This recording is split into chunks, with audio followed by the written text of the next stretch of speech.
이번 5월 연휴를 맞아서 후쿠오카 근교로 여행을 다녀왔습니다. 보시다시피 이런 물개쇼, 돌고래쇼도 보고 차로 다니는 사파리 투어도 한번 해보고 그리고 경치 좋은 데서 온천도 즐기고 그렇게 했었는데요. 좋은 부분도 있었는데 이번 편에서는 좀 절망적이었던 부분들, 아이 데리고 갔을 때 아주 힘들었던 부분들 한번 모아봤습니다. 그리고 이건 저만 해본 경험인 것 같은데 일본 톨게이트에서 요금을 못 내면 어떻게 되는지도 한번 보여드릴 테니까 영상 한번 보시면 될 것 같습니다. 여러분은 여행 가실 때 저처럼 가지 마시고요. 이거 보시고 많은 도움 되시길 바라겠습니다. 여기 있는 걸 안다고 완벽한 여행이 된다는 건 아닌데 그래도 심각하게 안 좋은 여행이 되는 거는 막아야 되니까 잘 보시고 도움이 되셨다면 구독도 해주시면 감사드리겠습니다. 그러면 시작합니다. 사실 처음 출발 과정은 아주 순탄했습니다. 계획했던 대로 낮잠 시간도 맞춰서 애가 이동하는 시간 동안 잠도 잘 잤고요. 좀 보시다시피 엘리베이터에서 되게 상태도 좋았고 공항 구경도 하고 저희끼리 막 이렇게 하나 둘 셋 화이팅도 하고 그렇게 출발을 했던 상황이었습니다. 근데 이제 라운지에 식사하러 가면서부터 좀 문제가 생기기 시작했어요. 사실 비행기 출발 1시간 전쯤에 라운지에 도착을 하면은 그래도 여유롭게 밥 좀 먹고 갈 수 있겠다라는 생각으로 도착을 했었는데 보시다시피 라운지 줄이 어마어마하게 길었습니다. 원래는 이제 프리미엄 신용카드를 써야만, 연회비 높은 신용카드를 써야만 이렇게 라운지 무료 입장이 가능했었는데 요즘은 이제 연회비 낮은 신용카드부터 하다하다 연회비 없는 체크카드까지 라운지 식사권을 다 무료로 뿌려주다 보니까 여기가 무료급식소가 된 지 오래라고 했었는데 진짜로 그렇더라고요. 저희가 갔던 곳은 인천공항 2터미널에 있는 마티나 라운지였고요. 여기서 이제 줄을 거의 한 40분 동안 서 있었습니다. 이제 비행기 출발이 1시간 10분 정도 남은 상황에서 여기 다 수속을 마치고 안에 들어와서 마티나 라운지 식사를 기다리고 있었는데 여기 대기만 40분이 걸리다 보니까 실제로 식사할 수 있는 시간은 거의 15분 정도밖에 안 되더라고요. 내 돈으로 먹는다 그러면 45달러니까 거의 7만원 돈이 나오는 가격인데 이거 가지고 이렇게 먹는다는 게 좀 상당히 안타까울 정도의 퀄리티였던 것 같습니다. 사실 대기 시간도 대기 시간인데 막상 들어와가지고 먹을 게 그렇게 풍성하지는 않았어요. 사실 마티나 라운지에 대해 엄청 극찬을 많이 듣고 갔었는데 솔직히 먹을만 했던 거는 컵라면이랑 맥주, 제육볶음, 깐풍기 정도였던 것 같습니다. 여기 보시는 게 거의 나와있던 메뉴들 하나씩은 다 떠온 상태라고 보셔도 될 것 같아요. 비빔밥이나 그런 거 제외하고는요. 개인적으로 여기 또 갈 것 같지는 않고 다음에는 마티나 골드 라운지 쪽으로 알아보고 가야 되겠다는 생각을 좀 했습니다. 혹시 라운지 이용 계획이 있으시다고 하면은 한 2시간 전에는 그래도 라운지 도착하시는 걸 추천을 드리고요. 여기보다 좀 덜 붐비는 골드 라운지 쪽으로 가는 걸 알아보시는 것도 좋을 것 같습니다. 솔직히 골드 라운지도 잘만 알아보면 3, 4만원대로 갈 수가 있어서 오히려 그게 더 가성비도 심리적으로도 나은 것 같다는 생각을 합니다. 이번에 마티나 라운지는 너무 시장통 같아가지고 진짜 제가 돈 내고 간 건 아니지만 다시는 하고 싶지 않은 경험이었습니다. 아무튼 먹고 부지런히 뛰어가지고 거의 10분 만에 비행기를 타러 왔습니다. 근데 요즘은 아무래도 애 키우는 집이 죄인이라는 말이 나올 정도로 애들 좀 울기만 해도 저희가 좀 많이 신경이 쓰이고 그렇죠. 비행기에서 초반에 좀 잉잉거리길래 바로 과자부터 먹였습니다. 보시다시피 그냥 이렇게 코 박고 과자를 계속 먹었는데요. 저게 용량이 좀 많아가지고 꽤나 오랜 시간을 버틸 수가 있더라고요. 후쿠오카 비행기 같은 경우에는 이제 가는데 비행 시간으로는 1시간에서 1시간 10분 정도 걸리는 편이라 비행 자체가 그렇게 길게 느껴지지는 않았습니다. 또 다행히 비행기가 이렇게 올라가는 상황에서도 애가 울지를 않고 되게 신기한 듯이 쳐다보기만 해가지고 이 부분은 좀 잘 넘겼던 것 같아요. 근데 좀 미리 생각해뒀으면 좋았겠다 싶은 게 비행이 길어지니까 거의 막바지에 들어가서는 애가 막 찡찡대고 먹을 것도 안 먹고 그러려고 하더라고요. 이럴 때는 솔직히 동영상 소리 없이 영상 나오는 것만 보여줘도 쉽게 커버가 가능했는데 애가 좋아하는 동요 영상을 못 받아놨다는 게 좀 안타까운 부분이었습니다. 이렇게 바깥 구경을 하다가도 애가 상태가 좀 안 좋아져서 혹시 오프라인 저장해 놓은 게 있나 찾아봤는데 이게 왜 그런지는 모르겠지만 오프라인 저장 동영상에 코끼리가 공룡 시대에 간다면이라고 하는 영상이 있더라고요. 저 동물을 하도 좋아했었어가지고 저거 보면서 그래도 어느 정도 시간 보내면서 갔던 기억이 납니다. 내용이 되게 신기해서 저도 좀 빠져서 봤던 것 같아요. 왜 저런 게 저장돼 있었는지는 저도 잘 기억은 안 납니다. 아이랑 비행기 타기 전에 영상 저장해 놓는 거 반드시 기억해 주세요. 저희는 이제 좀 급하게 일정을 잡다 보니까 황금 연휴에 맞춰서 가게 됐는데 이때가 한국도 연휴였지만 일본도 골든위크였다고 하더라고요. 비지재팬으로 등록을 하고 가긴 했는데 진짜 줄이 어마어마했습니다. 그래서 애가 이렇게 축 늘어진 상태로 좀 있더라고요. 근데 알고 보니까 줄이 길어서 그런 게 아니라 이때부터 열이 나고 있었습니다. 이때는 애가 아픈지를 모르고 있었어가지고 뭐 계속 찍으면서 밖으로 나와봤는데 우버를 불러놓고 오긴 했는데 여행 첫날부터 비가 와가지고 기운이 벌써부터 좀 안 좋기는 하더라고요.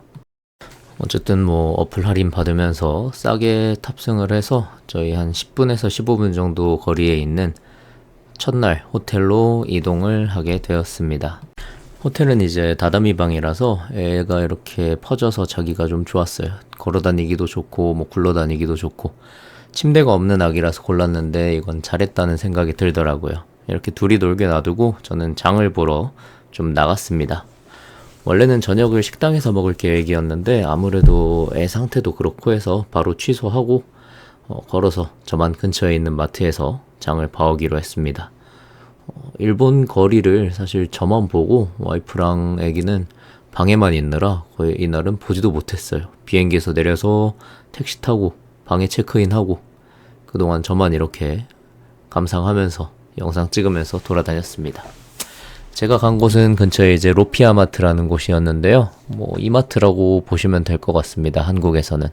근데 가보니까 초밥 코너에 매대가 그냥 싹 비어 있더라고요. 먹을 수 있는 게 거의 없어서 그냥 이거 한 팩만 사서 돌아왔습니다. 퀄리티는 뭐 그냥 그랬던 것 같아요. 그냥 일반적으로 마트에서 볼 수 있는 초밥보다 조금 낫다 수준이었습니다. 오히려 이 신라면이 건더기가 풍성했는데 일본 신라면 토핑이 좋다 그러더니 진짜더라고요. 같이 가져온 맥주랑 한잔 하면서 첫날 밤을 무사히 마무리하고 내일 즐겁게 놀 계획을 세우고 있었습니다. 이때까지만 해도 애가 좀 상태도 괜찮아 보이고 그랬었거든요. 근데 이제 밤에 애가 너무 뜨거워가지고 보니까 열이 막 39.5도까지 올라갔더라고요. 애 상태는 괜찮아 보였는데 해열제 먹이고 그래도 잠은 재웠습니다. 근데 첫날부터 이러니까 마음이 상당히 안 좋더라고요. 건강만 하면 좋겠지만 이런 일이 생길 수도 있으니까 여행 가실 때 반드시 체온계랑 해열제 챙겨 가셔야 합니다. 다음날 아침에도 컨디션은 괜찮았는데 열은 내리지를 않아서 하카타역 넘어서 캐널시티 구경을 좀 할 계획이 있었는데 이거 바로 스킵하고 그냥 렌트카 빌려서 베프 유인 쪽으로 출발을 하기로 했습니다. 하카타역은 이 정도만 보고 나왔던 것 같아요. 바로 택시 불러서 택시 탑승한 상태로 애 이렇게 보면서 렌트카를 빌리러 이동을 했습니다. 근데 이제 여기서도 또 문제가 하나 생겼는데요. 사실 렌트카 쪽은 문제가 하나라고 하기엔 진짜 많았는데 저희가 클록이라는 사이트에서 예약을 했는데 여기는 렌트카에 ETC 카드 선택하는 옵션이 없더라고요. 그러니까 톨게이트를 자동으로 통과를 못하고 무조건 현금으로 통과를 해야 됐습니다. 일본은 톨비가 비싼 데다가 저 ETC 카드가 없으면 지나가지 못하는 도로도 있는데 이게 그냥 현금 내고 타면 되지 했었는데 나중에 생각해보면은 진짜 지옥문을 여는 그런 일의 시작이었던 것 같아요. 그리고 11시로 예약을 했었다가 시간을 변경해서 10시 반에 받으러 간다고 해서 알겠다고 업체랑 조율이 된 상황이었는데 10시 45분이 돼도 11시가 돼도 차가 오지를 않았습니다. 차가 미리 준비되어 있는 게 아니라 앞사람이 차를 반납하고 나면 사용할 수 있는 시스템이었는데 제 시간에도 오지를 않아가지고 진짜 한참 기다렸던 것 같아요. 애 상태도 안 좋은데 사무실에는 사람 많으니까 들어오지 말라 그러고 그래서 이렇게 바람 맞으면서 있었습니다. 뭐 11시 2분, 3분, 5분, 10분 이렇게 되니까 그때서야 차가 이렇게 왔던 것 같아요. 차 상태는 괜찮았는데 미리 예약 선택을 해놨던 카시트가 또 다 나가서 없다 그래서 이번에 하마터면 카시트 없이 출발을 할 뻔했는데 차 탑승할 때 되니까 갑자기 카시트가 어디서 나와서 또 설치를 해주시더라고요. 이거는 좀 다행이다 싶었습니다. 이것도 클룩에서 예약할 때 카시트 필요하다가 체크를 해놨는데 이게 업체 쪽에 잘 안 넘어간 것 같더라고요. 사이트를 잘못 이용했는지 진짜 이것 때문에 시간도 날리고 뭐 업체랑 예약 시간이 꼬여가지고 일정도 밀리고 카시트가 없다고 하니까 어떻게 해야 되나 하면서 주변에 카시트 살 데 있나 알아보고 아주 그냥 별 똥꼬쇼를 다 했습니다. 이제 미치는 줄 알았어요, 진짜. 그렇게 뭐 운전해본 적도 없는 상태로 운전석 위치, 차선 다 바뀐 상태에서 근처에 이제 쇼핑 좀 하고 가려고 주차장을 좀 알아봤는데 계속 만차인데다가 이렇게 쭉 밀리고 있더라고요. 황금 연휴라서 그런지 모르겠는데 아주 여기서도 한참 기다렸습니다. 그래도 어찌어찌 볼일 보고 이제 베프 사파리로 출발을 했습니다.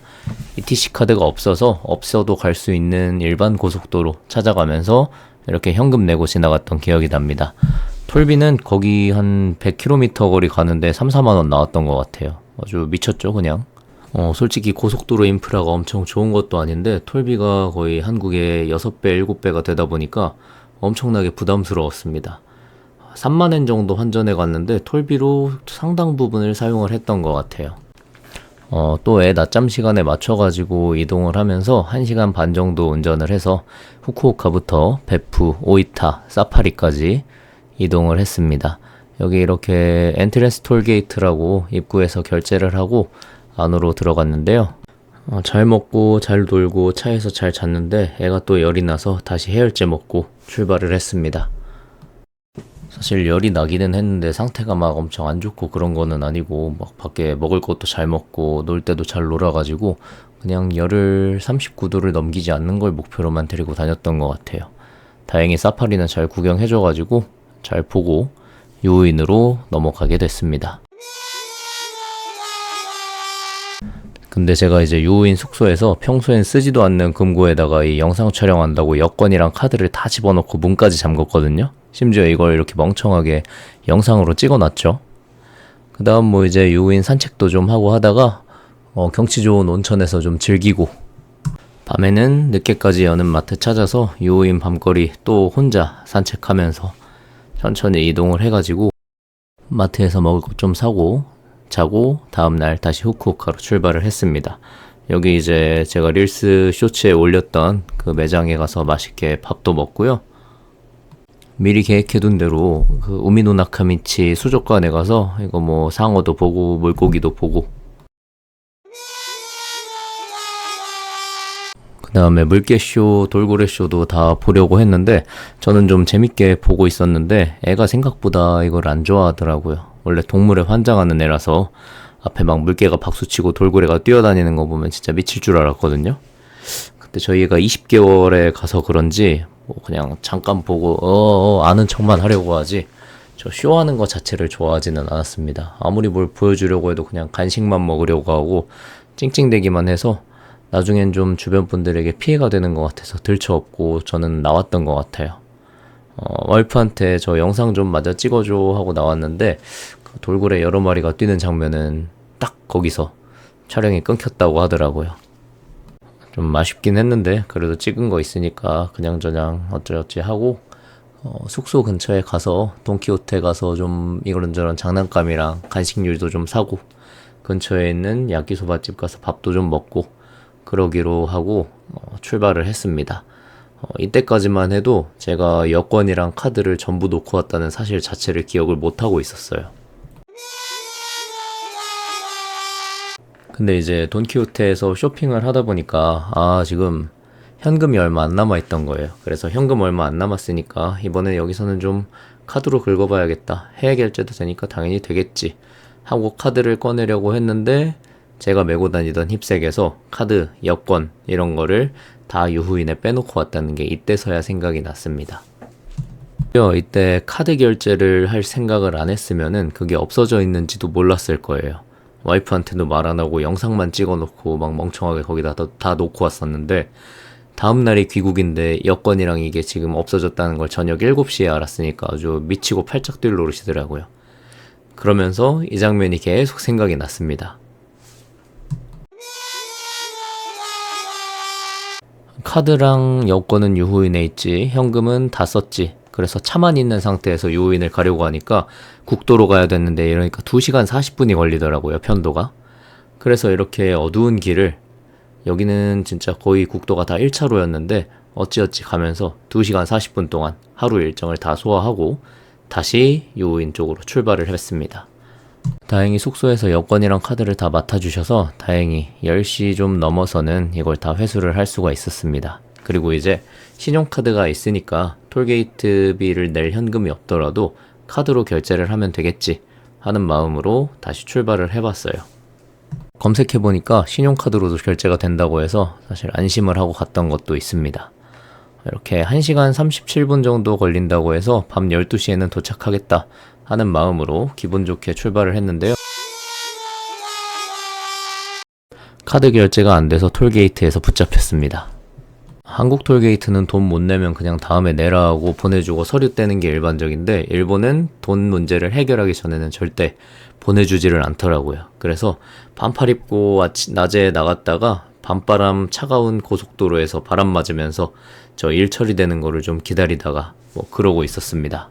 해외 결제 차단이 된 것도 아닌데 저게 계속 결제가 안 되더라고요. 직원분 따라서 톨게이트 밑으로 지나가서 사무실에서 이런 서류 작성하고 신분증 검사하고 이런저런 작업들 한참 하다 왔는데요.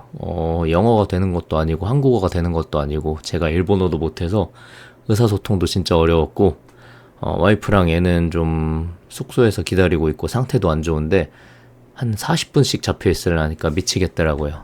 이거는 편의점에서 결제가 된다고 했었는데 이날은 시간이 늦어서 편의점이 안 된다고 나중에 무슨 고속도로 영업소에 직접 와서 내라고 하더라고요.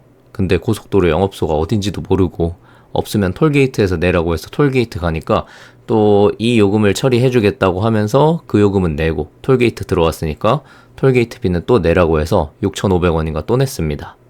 그 와중에 톨게이트비 영수증이 2장이 나왔는데 그중 한 장은 고속도로 운영 주체가 다르다면서 또 다른 사무실에다가 돈을 내라고 하더라고요. 저는 진짜 멍청하게 새벽에 이거 찾아가면서 어떻게 내야 되지 하면서 현금 뽑고 그랬었는데 렌트카 빌리셨으면 이렇게까지 하실 필요는 없고요. 결국에 제가 포기를 하고 다음날 렌트카 업체에다가 연락을 해봤는데 업체에서 톨비 대신 결제해준다고 하고 저희는 카드로 납부를 하면 되는 그런 좋은 시스템이 있었습니다. 그러니까 혹시 톨게이트비를 못 내게 되신다면은 렌트카 업체에 연락을 하셔서 렌트카 업체에서 처리를 할 수 있게 해주시면 될 것 같습니다.